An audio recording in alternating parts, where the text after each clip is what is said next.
everybody. Welcome back to Zoo School Live. My name is Laura and I'm one of the educators here at Elmwood Park Zoo. We have a really exciting lesson today. We have some kind of noisy friends hanging out right in front of me that we're going to get to in just a moment. But before we do, I wanted to give a shout out to some viewers, some friends who decided to do some artwork to do a project related to one of our other zoo schools.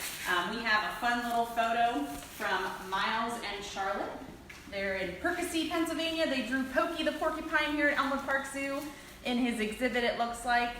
So Pokey's been getting quite a lot of love lately. We'd love to continue to see your submissions. So if you're working on a project or you're doing some artwork or writing stories about any of our other animals, we'd love to hear them. So please make sure you send those to us at, you can check out our website and find our email at education@Elmwood Park Zoo. Also, if you're interested, after our lessons this week, we will be posting some different activities that fit with the theme. So yesterday, we were focusing on sorting species, so different groups of animals, so how we categorize animals. And you guys met Tango, the tegu, which is a type of reptile.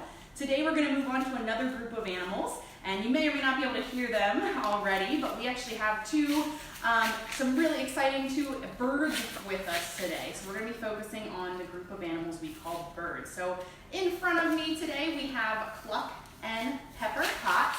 So Cluck Norris is our rooster. He is a bantam rooster. He's got some really fancy feathers on his feet. And then we have Pepper Potts. She's our Wyandotte chicken. She's a little bit larger than Cluck. She's got those white speckles all over her feathers. So these two chickens live at Elmwood Park Zoo. They are part of our education department, so they are not found on exhibit with the other chickens. These guys live behind the scenes because they are typically helping us to teach. So today they're going to help you guys learn about what makes an animal a bird. So how do we know when an animal is a bird? There are a couple different things we're going to look at today. There are 5 main characteristics that we're going to focus on. So the number one thing that makes an animal a bird is their feathers. So Cluck and Pepper are both covered in feathers. Cluck has some feathers that are a little more brown, they're a little more teal, some black, whereas Pepper Potts has those speckled white and black feathers. And these feathers serve a couple different purposes. So birds have feathers on their bodies to help them fly. In certain cases, many of these birds that we see around outside, especially this time of year, are flying to and from nests. They're flying up from their migration in the south. So birds use feathers to fly. That helps them to get up into the air. They're very light, which helps them to not weigh a whole lot and weigh themselves down. But feathers aren't just for flight. They can actually help keep birds warm as well. So for Cluck and Pepper, they actually live outside all year round. We do provide them a really fancy heated perch because we like to spoil our animals here at the zoo.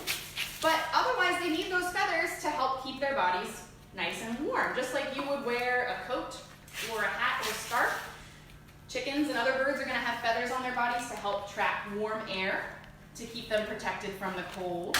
But those feathers can also help them temperature regulate in the warm weather too. So to protect themselves from overheating, birds can fluff up their feathers and actually trap cooler air underneath there. So sometimes you may see birds sitting really fluffy, really poofy. They could be trapping air both to stay warm or to stay cool. So feathers help not just with flying, but also with temperature control.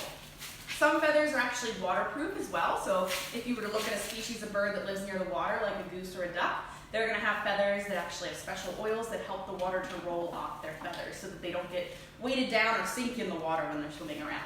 Cluck and Pepper are not that waterproofed, but they do have some special qualities to help them from getting completely soaked in if they were in the water.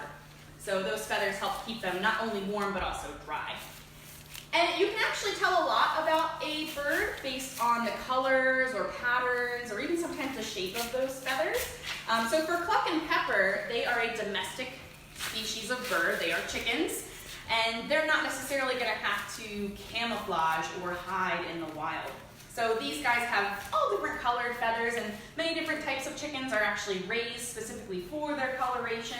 So Cluck's really fancy looking feathered feet and his bright colors on those wing feathers don't necessarily help him camouflage, but in the wild we do see that a lot. We see lots of owls and turkeys and songbirds that are going to have colors that help them to blend in with their habitat. You also sometimes see very brightly colored birds, especially males. You know, cardinals, which are a bright red bird that hang out in our backyards, those males are really, really colorful to help attract a mate. So those colors of those feathers can help them to camouflage and blend in their surroundings, but sometimes they're also designed to attract attention in the case of some male birds. So you can get a really cool look there at Cluck, his feathered feet. Those really are just kind of a decorative featheration. Some birds, like owls, have feathered feet for protection, for warmth, for quiet flight, but with chickens it's more so kind of just for fancy looks. So feathers, number one reason an animal is a bird is when they have feathers. So the next thing is wings. So most of our birds are going to have wings that are covered in feathers, but do all birds fly? I want you guys to answer in the comments, do you think all different birds fly? If you guessed no, you are correct. Not all birds fly. In fact, our chicken friends down here are often thought as not being flyers. However, chickens can fly pretty short distances. They're designed a little differently though than some birds that might migrate hundreds of thousands of miles. So chickens have short, round feathers to help them take off really quick and jump up to a high perch if they need to escape a predator, whereas some birds are going to have really long, broad wings. We met Killian, the red-tailed hawk, last week. He had really wide, broad wings that help him to soar. Some birds are going to have very short and small, skinny wings. Those birds are really good at flying very quickly. And so you can tell a lot about how an animal, like a bird, is going to fly, and maybe even what habitat they live in based on their wing shape. So again, a chicken doesn't have to fly long distances. They don't have to migrate south to find a habitat or food when the weather gets cold. They mostly need those short, stout wings so that they can take off very quickly and escape a predator if need be. So that's why we often see chickens and think that they're not very good flyers, because we don't see them taking off very much. Now, some other birds that have wings that don't fly are things like the ostrich and the emu. They're very large, heavy birds. Their wings are more used for balance when they're kind of running around. And then, of course, our friends down at the South Pole, penguins, they're not going to be using their wings for flying. They're going to be using their wings for steering and for swimming underwater. So all birds are going to have wings, but whether or not those wings are used for flight depends on the species of bird. So we have feathers, we have wings. If you take a close look at Puck and Pepper's face, you'll notice that they have a beak. So birds do not have teeth like we do. Instead, they have a beak, and that beak is covered with keratin, just like our fingernails and our hair. We've talked a lot about keratin the last few weeks because we've been meeting some reptiles that have scales made of keratin, and today we're meeting our birds. So those beaks are what they're going to use to eat, and you can see Cluck and Pepper kind of picking around at the bottom here. And I'm actually going to toss a few extra little snacks in there to see if they want to try to track those down. Cluck's going to get really excited here because I'm tossing some little mealworms. You can see that beak in action.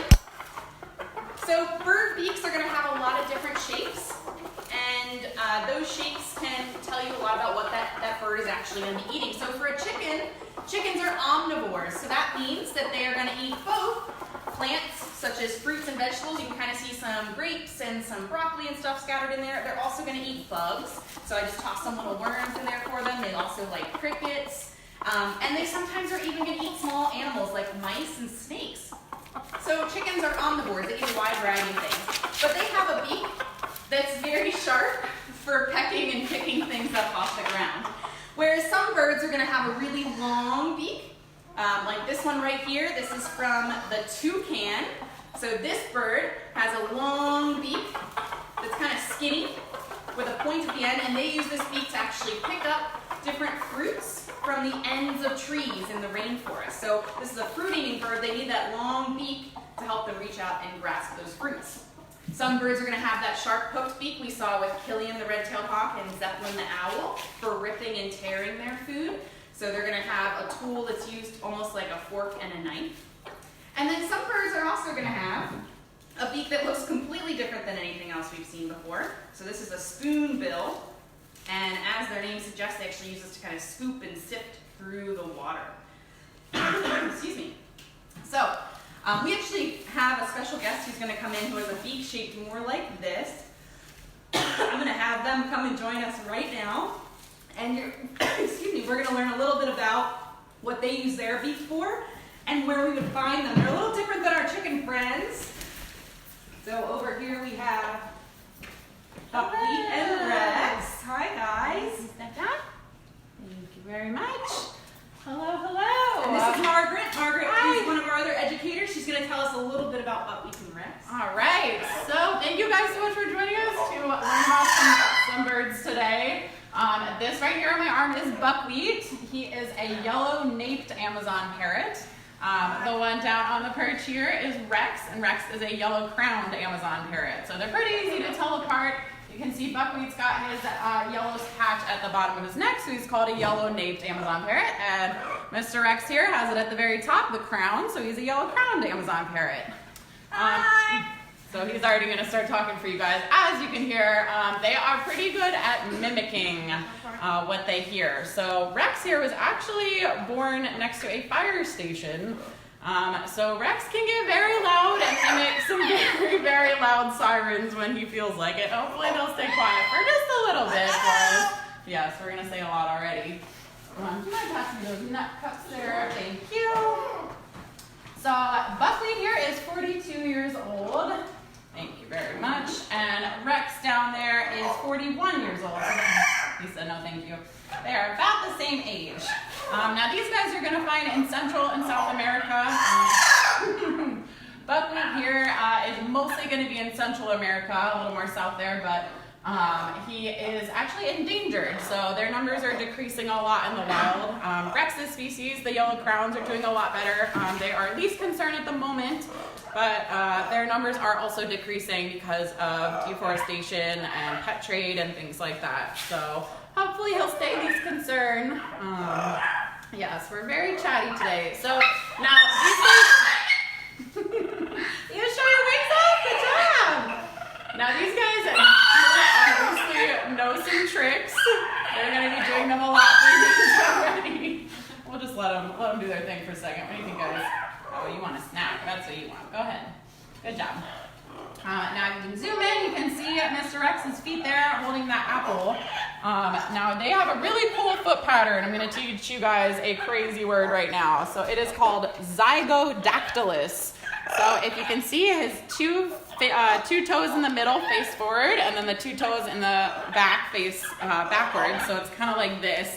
That's going to help them grip on really well to things. You can see as he's standing there.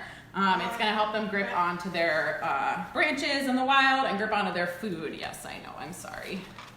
Yeah, we're really going to go for some snacks there. So as you can see, their favorite foods are usually fruit. They eat a lot of different things, especially in the wild. They would eat a lot of seeds, nuts, fruit, veggies, things like that. Can you say hello? Hello! Good job. Now, they do know how to do some tricks, obviously, but most of their tricks that they know how to do are going to help us take care of them. So Rex here is pretty good at waving. Can you wave hello to everybody? No? It's like, I don't really feel like it right now. That's okay, no big deal. So when they don't want to do it, we don't force it, but their tricks are going to help us take care of them. So when he lifts his foot, that helps us look at his foot to make sure everything looks good, make sure he's healthy. They can do little spins for us so we can look at their whole body all the way around, so that helps us a lot. So I'm going to turn it back over to Laura over here to talk about them a little bit more as they munch on their snacks. So as Margaret was saying, these guys are pretty chatty. Communication is one of the other things that kind of sets birds apart from a lot of different types of animals. Many birds are very vocal, so this time of year, especially if you walk outside, even just on your side street or your backyard, you may hear all the different songbirds starting to call, and while they produce really beautiful sounds and different tunes, those calls are actually sometimes pretty intense and pretty aggressive. So this time of year, many of the birds in our backyards and our neighborhoods are starting to set up what we call territories. So this is their space where they're going to raise their young and have their nest. So those beautiful songs that we hear are often the males communicating to one another. Now parrots have some of the most highly developed vocalization skills. So you heard our friend Buckwheat here was able to say hello. Not many birds can actually learn how to do that in the way that these guys can.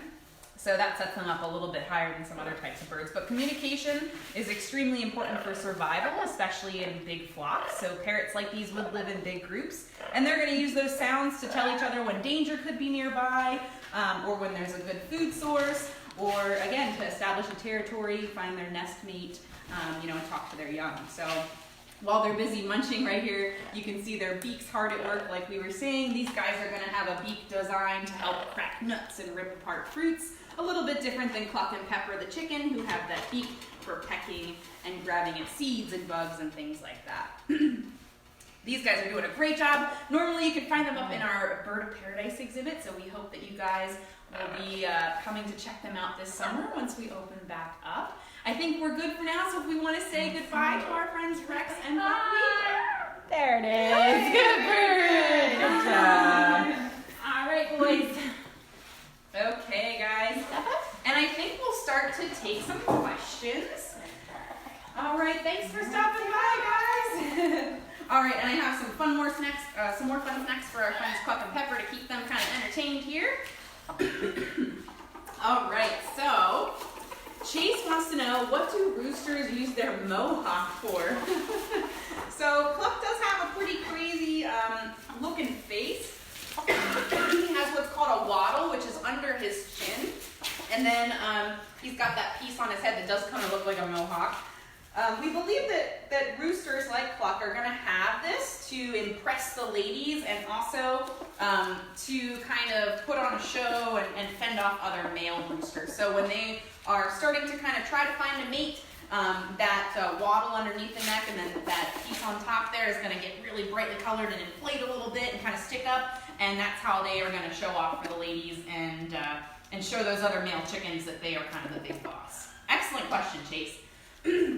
All right, Brandon wants to know, are chicken feathers waterproof? Excellent question. So they are a little bit waterproof. They do help keep the chicken get completely soaking wet in the rain, but they are not as waterproof as a bird like a duck or a loon or a goose that would live in the water full time. So their feathers do help protect them from the water. All right, Keith and Ava want to know, do Cluck and Pepper get along? They do. So Cluck can be a little protective of Pepper. He likes her very much, and that's why we kind of have them hanging out over here together, but not with us in the mix, because Cluck, as a rooster, does defend his lady friend Pepper. So, but they do get along very well. Pepper usually is a little bit more of the boss. She kind of steals all the snacks, and Cluck lets her do that because he does like her a lot. All right, Kyle would like to know, why do roosters have wattles? So we kind of touched on that a little bit. We believe it helps them to kind of show off and assert that they are kind of in charge. It helps them impress the ladies and explain to other roosters that, they're feeling kind of feisty, they're feeling a little territorial. All right, so many of you guys are asking where Cluck and Pepper came from. So they actually used to live with those other chickens we have on exhibit. If you've come to our zoo, you'll know we have quite a few chickens. I believe there's 21 of them that live out in our in a coop by the barn. So Cluck and Pepper both used to live there. Cluck, unfortunately, was kind of bottom of the barrel. He was picked on a little bit when he first hatched out. They all came from a hatchery out west, and so we decided to separate Cluck and let him live on his own, and then Pepper came along a little bit later to be his friend. All right, so Colleen wants to know, can the chickens do tricks? So we do teach them a few different behaviors. In fact, today was an exciting day for me because it's one of the first days that I've asked Cluck and Pepper to go in a crate and allow me to move them into our classroom. We have a staff member who's been working really, really hard with them, so shout out to Sarah. Your chickens are doing great. These guys are also trained to target. So I, of course, forgot the target stick today, but they are trained to touch their beak to a specifically colored dot, so either red or green. And we've actually been able to use that to train Cluck to do a recycling behavior, which we'll probably put out a video, hopefully soon, of him doing his recycling routine. So yeah, they are very smart. They can learn to do a lot of different things. All right, Finn wants to know, how can you tell if a chicken is a boy or a girl? So both of them, if you take a look at their faces, both of them do have kind of a wattle underneath of their chin there. They have their little crown on top. Pepper's a lot bigger. She's a lot more round than our friend Cluck. but really you're going to be able to tell by some of the vocalization. So roosters do crow, whereas our chickens, our female chickens, not so much. They make more of those clucking and kind of like peeping sounds.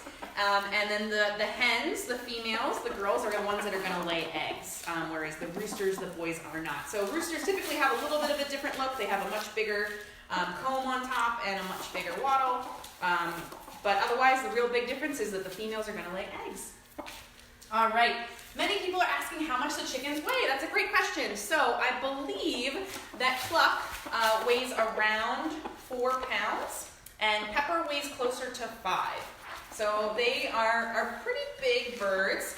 Remember, birds are going to be covered in feathers that are not going to weigh a whole lot.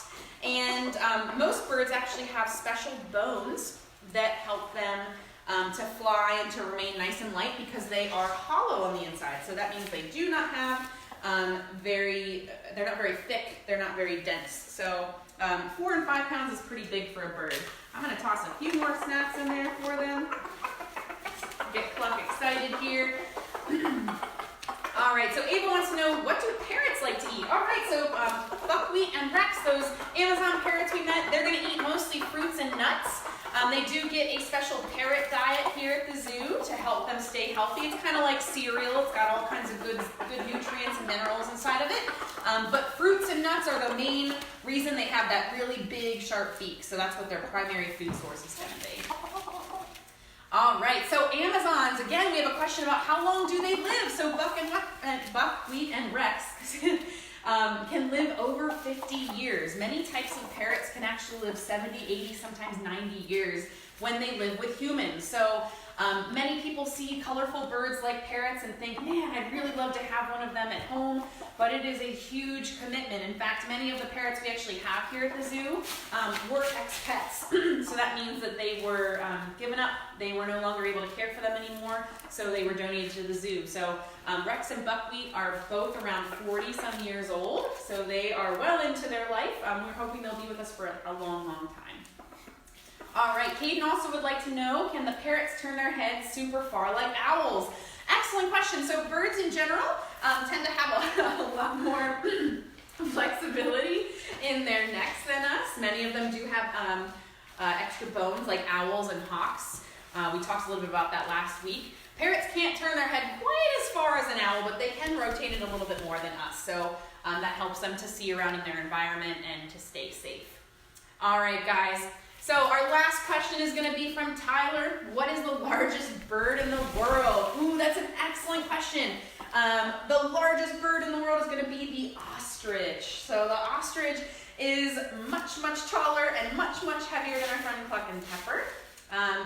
Those are going to be our non-flighted birds. Remember, they're going to use those wings for balance and sometimes for displays when they're being territorial.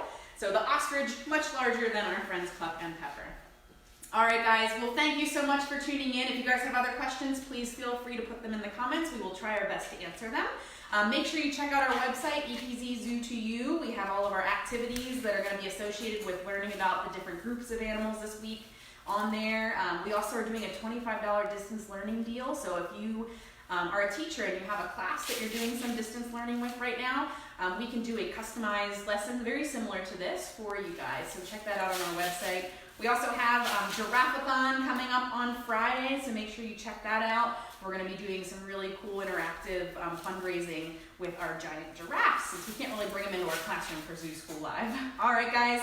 Again, have a great day, and we hope we'll see you tomorrow for the next lesson.